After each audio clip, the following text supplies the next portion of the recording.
Aloha ahi ahi. Today is January 20th. In January 20th, 1891, King Kalakaua passed away in the Palace Hotel. I'm staying here tonight just to claim space, and I wanted to show you guys a tour of the Palace Hotel. A little bit of the outside, so I'll show you guys that it's a pretty iconic hotel. Says here that it's one of the historic hotels of America, National Trust for Historic Preservation. It's owned by the Marriott. You can see here there's a flag. I'm hoping that they can fly a Hawaiian flag here one day. But when Kalakaua died, they flew this flag at half-mast outside the hotel here in San Francisco. You can see it's nighttime. I'm gonna go ahead and go into the Palace Hotel and show you guys what it looks like. And if you guys haven't visited before, just so we can claim the space for King Kalakaua. So in the entrance, you have beautiful orchids, concierge over there, and this Palace Hotel burnt in the San Francisco, and they actually restored the hotel, but these are where a lot of balls would be held for King Kalakaua, but literally a hotel fit for a king. Very beautiful. It was his favorite hotel to stay at when he was in San Francisco, so much so that he donated these 2 thrones, if you can see this, from the palace. And I'll go ahead and I will show a little bit more about the ornate designs on this. But it says here that King Kalakaua called the Palace Hotel home whenever he traveled to San Francisco. Stories surmise that the Ali'i gifted these majestic throne chairs to the palace in appreciation of the warm aloha extended to the king. King Kalakaua passed away at the Palace Hotel on January 20th, 1891. So that's today, 131 years ago, King Kalakaua had passed away in this hotel, and he actually donated these throne chairs. So I'm just gonna kind of zoom in and show you the ornate designs on the chair. Very exquisite, very beautiful. So you guys can see. I know a lot of you back home cannot be here to claim this space, so. Also, there's a museum just down this hallway that I'm gonna take you guys to right now to show you the little homage that they paid to him in the hotel as well. So here's the throne chair. It's very comfortable, actually. So I'll sit in this one, and then you can see this one across. So there were 2 donated. They said that there were 2 that were actually saved during the fire. So very comfortable, very majestic. But yes, these would be either the chairs or replicas of the chairs that he had donated from Iolani. But if you could imagine balls being held and thrown by the king here, you know, it's said that in San Francisco, there were people that would, you know, basically hang out of trains to just get a glimpse of a king, because he was the first monarch ever to step foot on American soil. Over here, there's a dedication to him in the hotel that I'll show you, but this is kind of their historic room. So they have old cups and stuff. This is what it would look like when Mo'i Kalakaua was there. So you would have seen horses and carriages and stuff like that. So that's what it would have looked like. This is kind of, they had a little court right here, and all the hotel rooms up here. So unfortunately, King Kalakaua passes away today in this hotel, 131 years ago. And according to the autopsy, it was called Bright's disease. PhD Ron Williams had said that actually he had found things that he had ordered to the hotel, lots of cognac. He did drink. He wasn't any better or worse than most politicians today when it comes to that department. But as far as politicians, these are a few that have stayed here. So you can see the Kennedys have stayed here, and here's a list of American presidents. Ulysses S. Grant, you got Hayes, President Grover Cleveland, Benjamin Harrison, William McKinley, Theodore Roosevelt, Taft, Wilson, Harding, Eisenhower, all the way to Barack Obama. So they've all stayed at this hotel. And again, we're here today to honor the passing of our mo'i Kalakaua. And I'm hoping that artists throughout Hawaii, maybe give some makanas to beef up what we see here. You can see somebody knew that he was here, so they left a lei on this china hutch. But you can see that there's a part of history here where it says King David or Kavika Kalakaua. In January 1891, King David Kalakaua of Hawaii stayed at the Palace Hotel. He was attending a number of social events in San Francisco and negotiating with John D. Spreckles, who was interested in growing sugarcane in Hawaii. Shortly after he arrived in the city on January 20th, today, 131 years ago, 1891, the last reigning king of Hawaii passed away at the hotel. To pay tribute to King Kalakaua, the High Hawaii, or the Hawaiian flag, was lowered at half-mast and displayed outside the palace. So, and in the beginning of this film, or this sort of montage to him to claim space, yeah? So I think as a Hawaiian that it's very important to come visit if you're in California to San Francisco. My cousin Kalani Pe'a is here with his husband, Alan Cool. I believe they visited a little bit today, this afternoon. But yeah, just trying to inspire halaus in the area in California, or Hawaiians in general, to come stay at this hotel if you can on January 20th to claim space for our mo'i. Now, Lawrence Gunter and I, we did a little bit of a historical PowerPoint today for about an hour. Unfortunately, it didn't record the video. But what I learned about mo'i Kalakaua was very fascinating. He actually created world history. Yeah, he was the first head of state, yeah, before any president or king or queen, to circumnavigate the globe. Yeah, I think nowadays most people that do it nowadays, they have jets. So if you become a head of state, it's kind of customary. But he really set the world record, and he went on an 11th month tour. And what's interesting, I think it was also January 20th was the same day that he left on his tour for 11 months. And there he visited a lot of crown heads around the world. The King of Malaysia. One anecdote from today from Lawrence Gunter was he actually visited with the Meiji Emperor.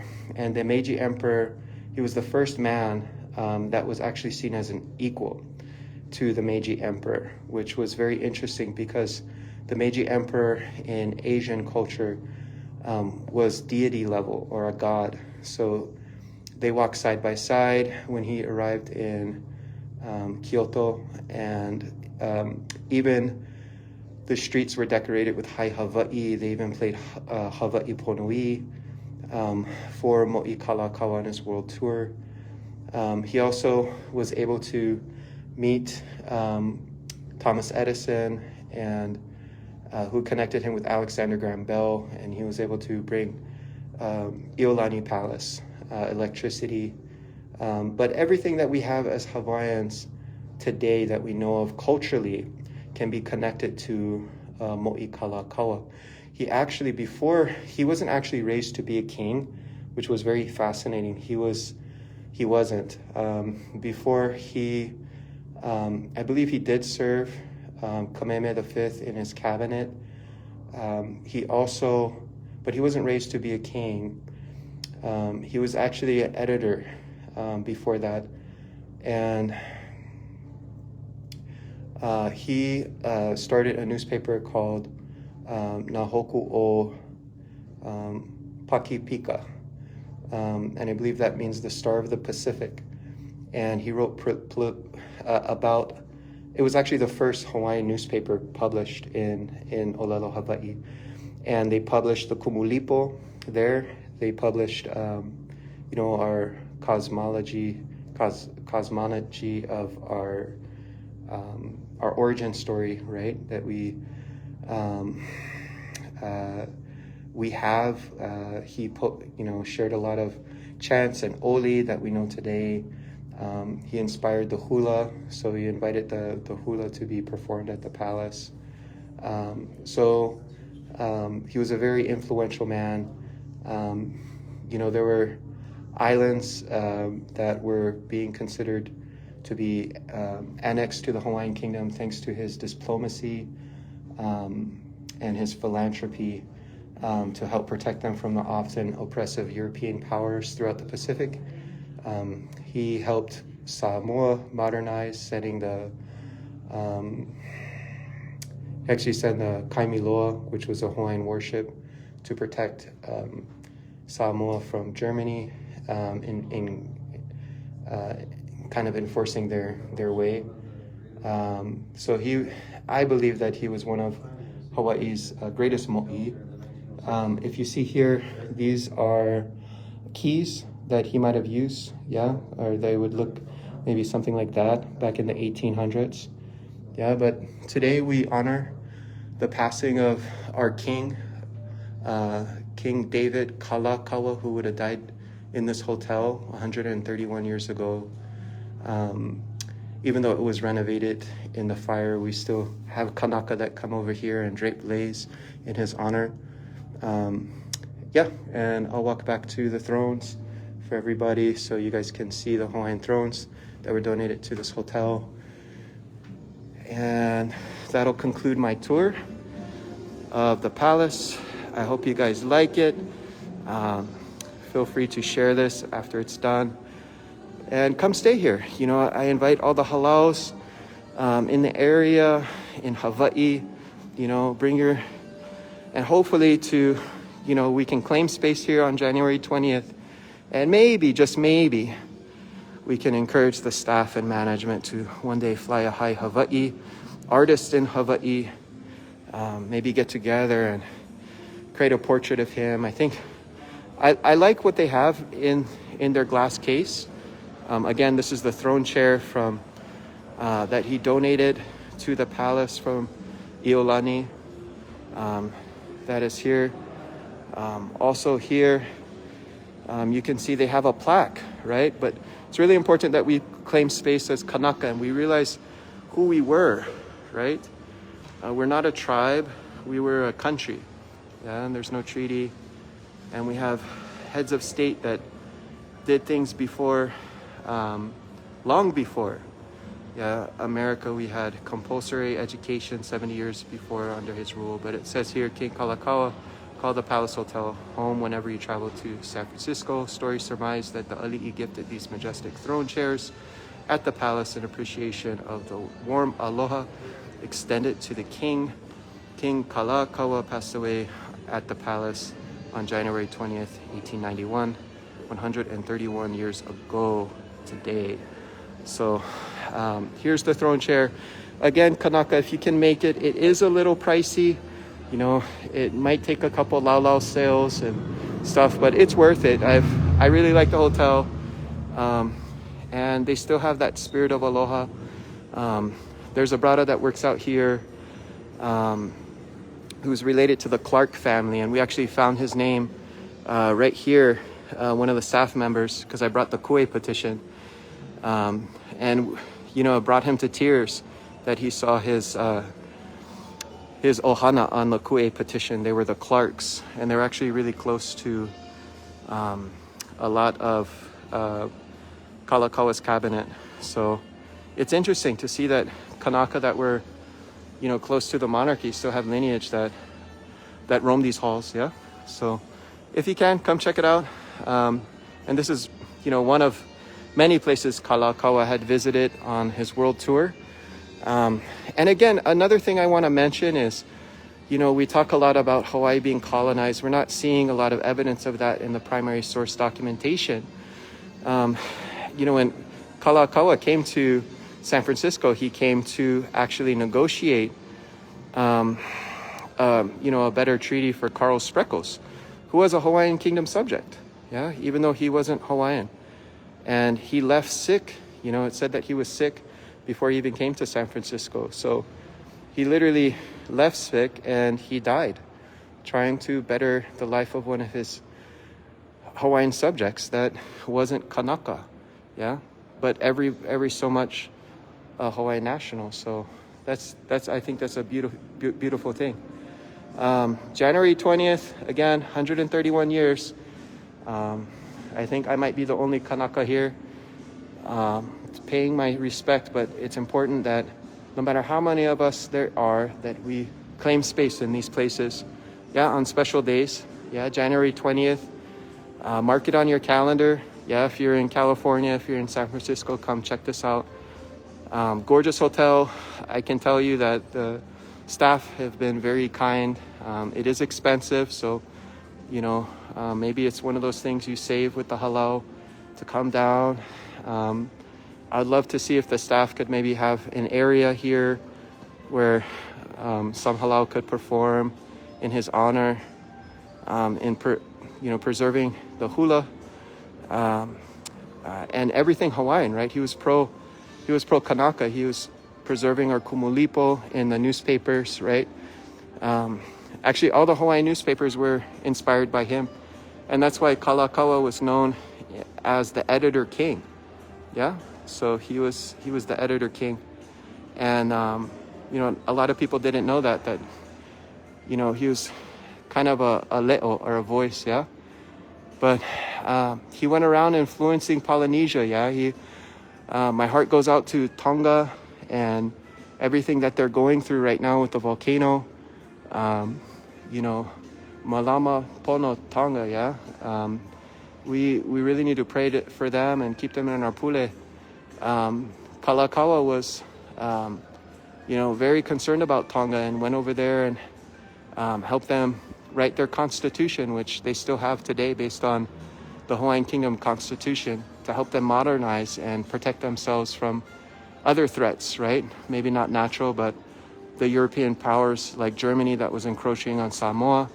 And we also had diplomatic ties with them as well through King Kalakaua. So he was a diplomat, and probably a perfect diplomat. And through the primary source documents, we're taking back, yeah, the narrative. But I'll just walk you through this hallway because this is where a lot of balls would have happened, yeah? A lot of dances in his honor, yeah? So imagine this long hallway. Maybe he sat somewhere over here, right, as a distinguished guest of the hotel, a king, right? In America, the first king ever, the first monarch ever to step foot on American soil, yeah?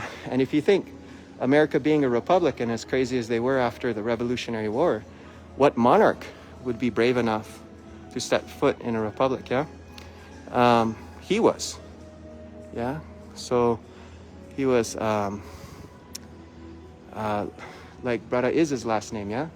Kamaka Viva Ole, right? Viva Ole means, right, without fear. Yeah, he was fearless. Fearless Kanaka, yeah? He went all around the world. I think that to travel the way that he did at the time that he did, you know, I think that's pretty viva ole, yeah? And we know that he was, you know, kind of a savant, yeah? He spoke very amazing English when he was in England with Queen Victoria. The first comment that she had was of how wonderful his English was, yeah? But that was one of 4 languages I believe he spoke. So anyways, I'm glad you guys were able here to join me again. Here are the thrones he donated from Iolani Palace. I can't confirm yet if these are the thrones that he donated or replicas. Again, this whole thing burned down, so they restored the hotel into exactly as close as they could to what it looks like today. But this would have been the spot where he passed. Anyways, thank you for claiming space virtually with me. For everybody that's commenting, I see you, Kamawela, Lanakila, Mavai. Big shout out to you. Thanks for always following and liking, keeping me motivated. Joshua Lanakila, Joshua Victory, yeah. Thank you so much for always standing for Kanaka, Sherry, Kamaka. I see you guys, yeah. Hey Ali'i, big shout out to Sioni, my cousin Aaron Dulan, Derek, Paul K. Gumapak. I know you guys have shared and liked some of the stuff that I've been digging, and you know, big thank you, big mahalo to Lawrence Guncher for helping teach us. Unfortunately, we couldn't do his PowerPoint presentation we did a PowerPoint presentation together for about an hour, and he really went into very deep Kalakaua doctrine about his travels and the way that he was able to influence the world, yeah? So Hawaii was a power in Oceania, yeah? It was a power in Oceania. But I'll just go ahead and I'm just gonna zoom in on the chair again so you guys can see the ornate detail. Yeah, very Victorian. Yeah, and this is the kind of the architecture that we brought back, yeah, to Hawaii, right? So maybe if you look closely, you might see something that resembles something from Hawaii, yeah, like this lau, these leaves, these prints. You might see them on a quilt, yeah. So very Victorian, but you'll see elements. You have to look closely, yeah, but you'll see elements of Hawaii and home. And a lot of times you'll here they'll actually have pua that's very tropical, yeah. So anyways, come claim space here. Again, it is a little bit expensive, so just save up, and if you can make it, feel free to come down. I saved all year to do this one trip, but it's well worth it. And hopefully I can see you guys next year. We can jump in the pool, claim space for a mo'i. Other than that, that's all I have for you guys. Mahalo for watching. Thank you guys again, and long live the king. Aloha.